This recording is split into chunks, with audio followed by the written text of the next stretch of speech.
Climate நல்லபடியாக இருந்ததுன்னா melody அடிச்சுக்கிறதுக்கு இது வரைக்கும் எந்த சீட்ஸுமே இல்லை. டன்னு 12,000 ரூபாய்க்கு போகுது. Okay okay. அதிகபட்சமாக டெமோ வாங்கி போட்டதுக்கப்புறம் அந்த காய் பார்த்துட்டு 9 வருஷமாக மெலோடி தான் போட்டோம். ஒரு ஏக்கர் நம்ம நடவு பண்ணிட்டோம். ஒரு ஏக்கர்லேருந்து எந்த அளவுக்கு நம்ம ஈல்டு எடுக்கலாம்?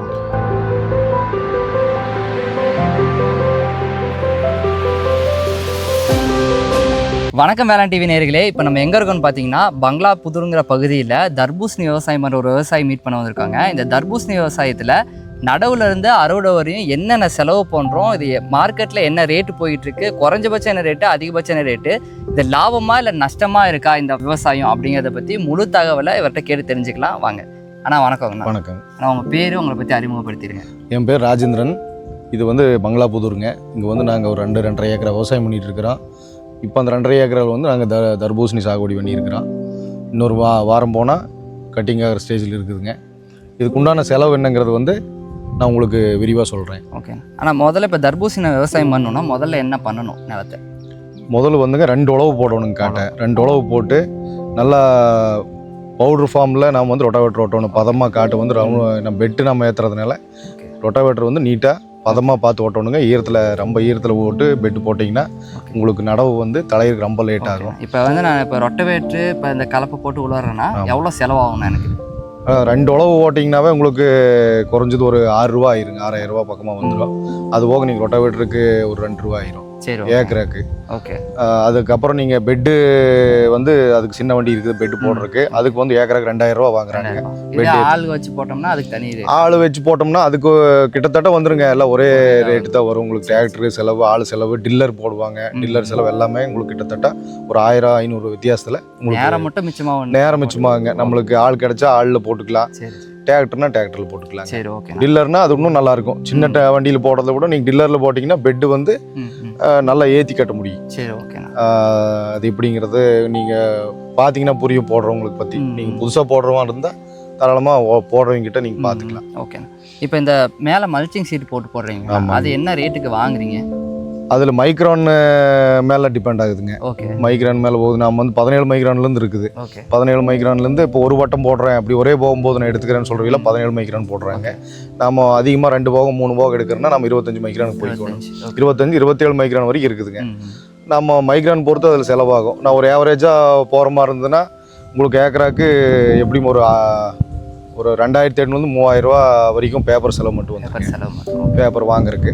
அதுக்கப்புறம் நீங்கள் பேப்பர் ஷீட் இழுக்கிறதுக்கு அது தனியாக செலவாயிரும். ஒரு ஏக்கராக்கு உங்களுக்கு பேப்பரை வாங்கி நீங்கள் பேப்பர் போட்டு ஹோல்ஸ் போட்டு பேப்பர் ஹோல்ஸோடையும் வருது, ஹோல்ஸ் இல்லாமையும் வருது.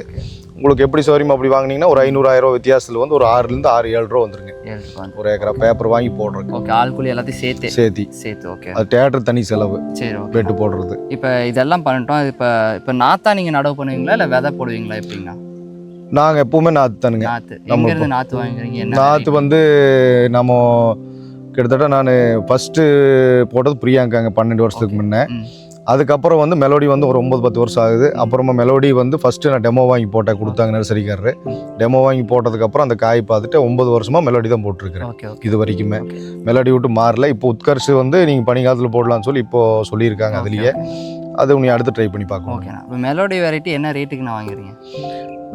நாற்று வந்து 2 ரூபா 20 காசு கொடுக்குறாங்க டிரான்ஸ்போர்ட்டோட. ஓகே. ஒரு ஏக்கருக்கு எத்தனை நாற்று? ஒரு ஏக்கராக்கு இங்கே நீங்கள் பெட்டு 6 அடி கரெக்டாக ஓட்டிட்டிங்கன்னா ஒரு 4,500 நாற்று பிடிக்கும். 4,500. ஓகே. 45 அட்டை பிடிக்கும். சரி. ஓகே. ஒரு ஏக்கராக்கு. இப்போ நாற்று நடவு பண்ணிட்டோம். இதுக்கப்புறம் என்ன ப்ராக்டிஸ் நீங்கள் ஸ்டார்ட் பண்ணுவீங்க?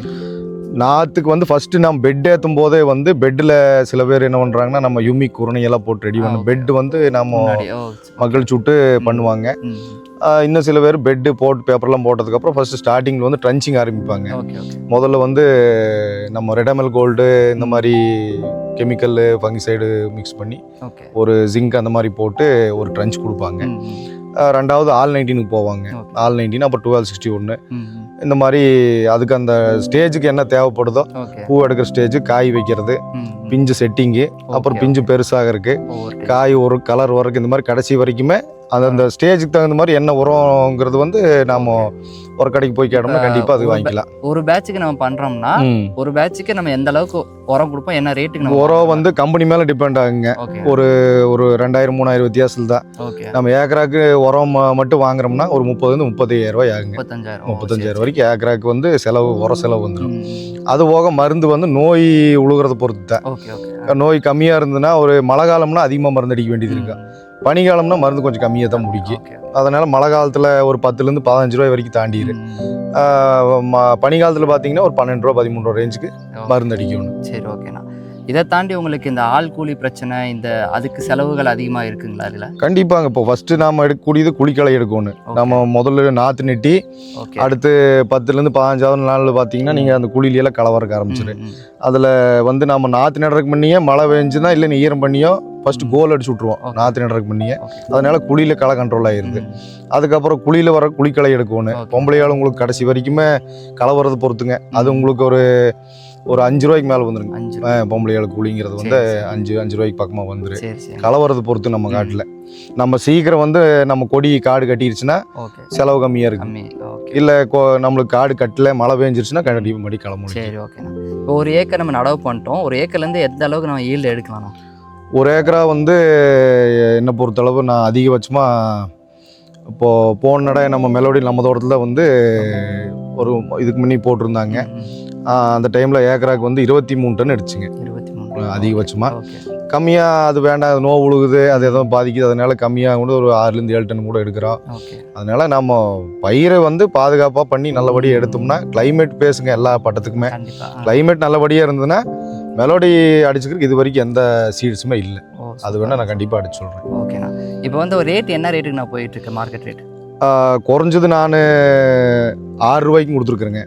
ஒரு 8-7 வருஷத்துக்கு முன்னால 6 ரூபாயிலேருந்து நானே 22 ரூபா வரைக்கும் கட்டிங் பண்ணியிருக்கிறேன். போன வருஷமெல்லாம் 22 ரூபா. இன்னைக்கு வந்து கரண்ட் ரேட் வந்து 12 ரூபா கிலோ. டன்னு 12,000 வரைக்கும் போகுது. அதிகபட்சமாக டன்னு 22 - 25,000 வரைக்கும் போகுது. ஓகேண்ணா. இப்போ இந்த விவசாயம் பண்ணுறீங்க, எத்தனை வருஷம் பண்ணியிருக்கேன்னு சொன்னீங்கன்னா? நான் தர்பூசணி விவசாயம் வந்து ஒரு 13 வருஷமாக பண்ணிட்டு இருக்கேன். 13 வருஷத்தில் உங்களுக்கு லாபமாக இருந்துச்சா இல்லை நஷ்டத்தில் ஃபேஸ் பண்ணியிருக்கீங்களா? இது வரைக்குமே போட்ட காசு எடுத்திருக்கேன் கண்டிப்பாக. கை நட்டமால இது வரைக்கும் ஆகல. இப்போ கடைசியாக இப்போ மே மாதத்தில் கூட தர்பூசணி நல்ல விலை வீழ்ச்சியாகி நிறைய பேருக்கு ப்ராப்ளம். ஆமாங்க. அதான் நாம் அந்த டைமில் வந்து நாம் எந்த அளவுக்கு பயிரை பாதுகாப்பு பண்ணி ஈல்டு கொண்டு வரோமோ, நாம் 5 ரூபாய்க்கு விற்றாலும் 20 டன் வந்துன்னா நம்மளுக்கு நட்டமாகாது. இப்போ நான் சொல்கிற செலவெல்லாம் நீங்கள் கூட்டி கழிச்சு பார்த்தீங்கன்னா உங்களுக்கு கை நட்டமாக இருக்க வாய்ப்பு இல்லை. 60 நாள் தானுங்க. 60 நாளில் நாம் வந்து மகசூல் எடுத்துடுறோம். குறுகிய காலத்தில் நல்ல லாபம் தரக்கூடிய விவசாயம் வந்து தர்பூசணி விவசாயம். அதே அளவுக்கு நம்ம பார்த்துக்கணும். பயிரை எந்த அளவுக்கு பார்த்து பாதுகாப்பாக பண்ணுறோமோ அது வரைக்கும் நம்மளுக்கு அதுவும் நம்மளை பாதுகாப்பு பண்ணி. கண்டிப்பாண்ணா. இப்போ வந்து இவ்வளோ தூரம் எங்களுக்காக இதோட செலவுகளையும் ஸ்டார்டிங்லேருந்து அறுவடை வரைக்கும் எவ்வளோ டீட்டெயிலாக எங்களுக்காக சொன்னதுக்கு ரொம்ப ரொம்ப நன்றிங்கண்ணா. நன்றி. தேங்க்யூ.